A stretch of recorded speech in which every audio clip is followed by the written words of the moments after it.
रेशनमधून plastic सदृश्य भेसळ तांदळाचा पुरवठा, अन्न पुरवठा विभागाने कारवाई करण्याची गरज। भेसळयुक्त तांदूळ कुठून येतोय याचा शोध घ्या आणि कारवाई करून पुरवठा होत असलेला भेसळयुक्त तांदूळ बंद करा, अन्यथा पुरवठा कार्यालयासमोर आंदोलन करू। श्री पवनकुमार माने, कर्नाटक राज्य रयत संघटना मानकापूर शाखा अध्यक्ष।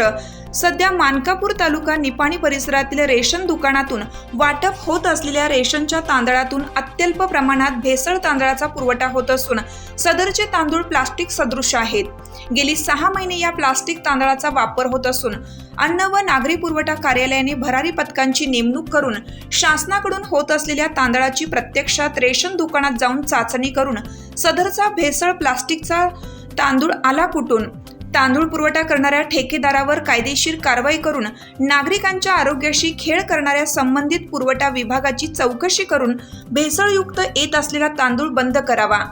येणाऱ्या भविष्य काळामध्ये सदरचा भेसळ तांदूळ बंद न झाल्यास अन्न व नागरी पुरवठा कार्यालयासमोर ठिय्या मारू, असे कर्नाटक राज्य रयत संघटना मानकापूर शाखा अध्यक्ष श्री पवनकुमार माने यांनी आमच्या हिरकणी न्यूजच्या प्रतिनिधींशी बोलताना सांगितलं।